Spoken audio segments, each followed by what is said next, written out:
Bismillahirrahmanirrahim. Assalamualaikum warahmatullahi wabarakatuh. Alhamdulillahirabbil alamin. Wassalatu wassalamu ala asyrafil anbiya'il mursalin sayyidina Muhammadin wa ala alihi wa ashabihi ajma'in. Allahumma salli wa sallim wa barik ala sayyidina Muhammad wa ala alihi wa ashabihi ajma'in. Amma ba'du. Ayah bunda yang dirahmati Allah, puji serta syukur senantiasa kita panjatkan kehadirat Allah Subhanahu wa taala. Dalam kesempatan ini kita semua masih diberikan kesehatan oleh Allah Subhanahu wa taala. Salawat beserta salam semoga tetap tercurahkan kepada baginda Nabi Muhammad sallallahu alaihi wasallam. Ayah bunda yang dirahmati Allah, bulan Ramadan merupakan bulan yang sangat mulia, bulan yang sangat agung. Banyak sekali nama-nama bulan Ramadan sebagai pengistilahan, ada keutamaan di situ. Salah satunya adalah bulan Ramadan dinamakan dengan Syahrul Du'a atau bulan doa. Kenapa? Karena banyak sekali riwayat yang menyampaikan bahwa ketika kita berdoa di bulan Ramadan, maka insya Allah pasti diijabah oleh Allah Subhanahu wa taala. Bulan Ramadan itu sendiri di dalam surat Al-Baqarah ayat 183 sampai dengan 187 itu ada satu ayat yang mengisyaratkan yang membicarakan khusus tentang doa, yaitu ayat wa idza sa'alaka ibadi anni fa inni qarib ujibu da'watad da'i idza da'ani falyastajibu li wal yu'minu bi la'allahum yarshudun.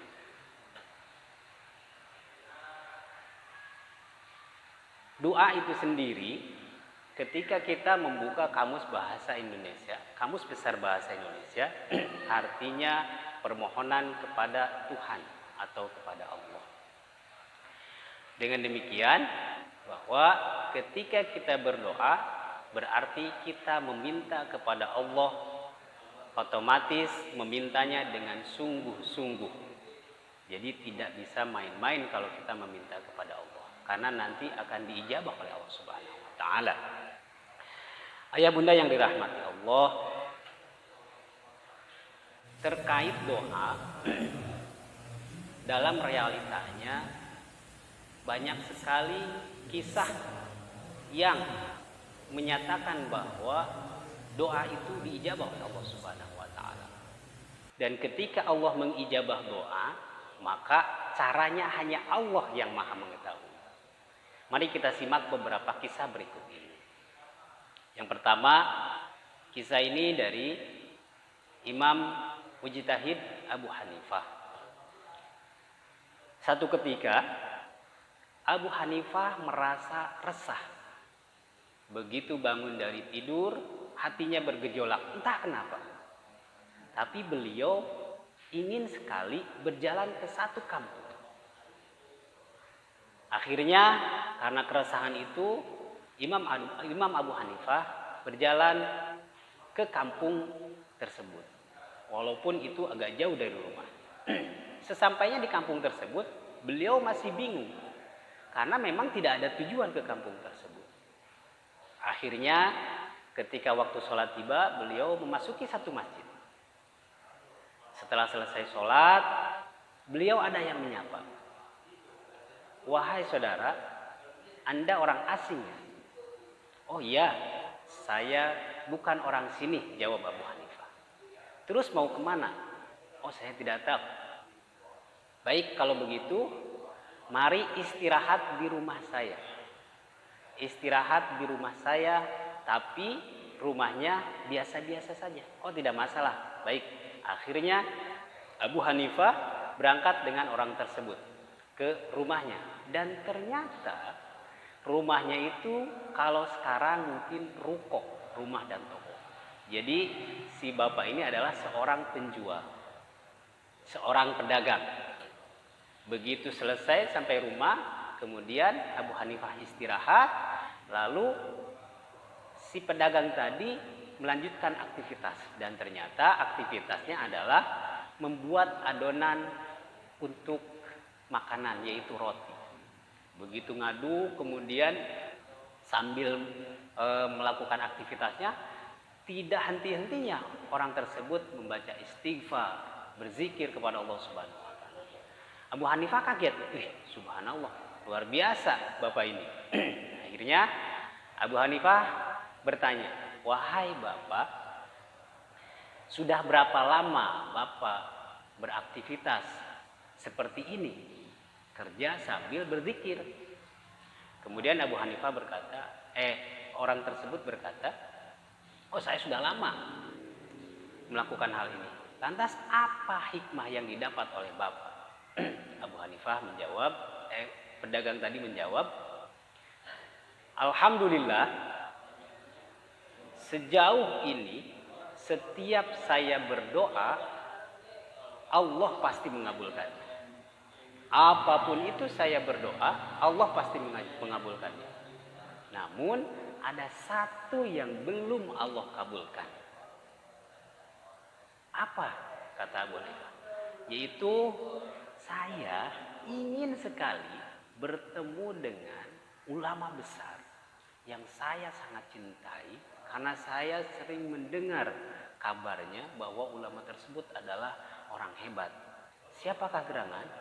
Yaitu Abu Hanifah. Abu Hanifah langsung merasa tersentak. Oh, ternyata ini maksud dari getaran hati, kepenasaranan hati, kenapa Allah menggerakkan hatinya untuk pergi ke tempat tersebut. Jadi itu cara Allah yang Allah sampaikan kepada Abu Hanifah. Akhirnya dari situ kita bisa tahu bahwa setiap kita berdoa sungguh-sungguh dan kita beribadah kepada Allah, pasti akan dikabulkan oleh Allah Subhanahu wa taala. Berikutnya ada juga kisah dari Imam Bukhari yang wafat pada 256 Hijriah. Dikabarkan bahwa dalam riwayat, dalam sejarah, bahwa Imam Bukhari itu ketika lahir normal seperti biasa, tapi menginjak usia 2 atau 3 tahun, beliau Allah butakan matanya. Jadi buta permanen. Tapi karena orang tuanya sangat gigih dan punya keyakinan yang kuat bahwa anaknya harus menjadi seorang ulama besar, maka tetap diberikan pelajaran sebagaimana orang biasanya. Begitu selesai belajar, tiba-tiba Imam Bukhari berkata kepada ibunya bahwa dia ingin mempelajari pelajaran yang lebih berat lagi. Apa itu? Yaitu pelajaran ilmu hadis. Karena ilmu hadis terkenal dengan kesulitannya.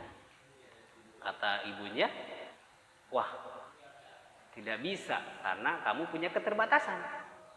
Enggak, saya pengen menjadi ahli hadis. Akhirnya Imam Bukhari pergi ke kamarnya dan kemudian ibunya berdoa kepada Allah. Ya Allah ya Basir, wa ya ala kulli syai'in qadir, a'id basiratabni. Ya Allah yang maha melihat, yang maha penguasa atas segalanya, kembalikanlah penglihatan anakku. Dengan sungguh-sungguh ibundanya berdoa, dan ternyata tidak lama kemudian muncul mukjizat bahwa anaknya Imam Bukhari bisa melihat kembali. Ini sangat luar biasa. Jadi ayah bunda, kita yang punya anak, mari kita sama-sama doakan anak-anak kita yang terbaik. Karena doa orang tua itu salah satu dari 3. Salah satu da'awat, 3 doa yang tidak terhalang untuk tidak dijabah oleh Allah Subhanahu wa taala. Da'watul mazlum, doa orang yang terzalimi, wa da'watul musafir, doa orang yang sedang dalam perjalanan, wa da'watul walid liwalidihi, wa da'watul walid liwaladihi, dan doa orang tua untuk anaknya. Yuk mari kita sama-sama doakan anak-anak kita yang terbaik dan yang terbaik. Terkait dengan virus corona yang sekarang lagi terjadi, mari kita sama-sama berdoa kepada Allah. Ya Allah, Engkau yang Maha Kuasa, Engkau yang Maha Pencipta, Engkau yang Maha segalanya, Engkau yang Maha bijaksana. Maka Engkau yang menciptakan virus corona ini, maka angkatlah, cabutlah virus corona ini dari muka bumi ini, supaya kami bisa beraktivitas, bisa beribadah seperti biasa sebelum datangnya corona. Mari kita sama-sama berdoa kepada Allah. Subhanakallahumma wa bihamdika asyhadu an la ilaha illa anta astaghfiruka wa atubu ilaik. Wal afu minkum. Assalamualaikum warahmatullahi wabarakatuh.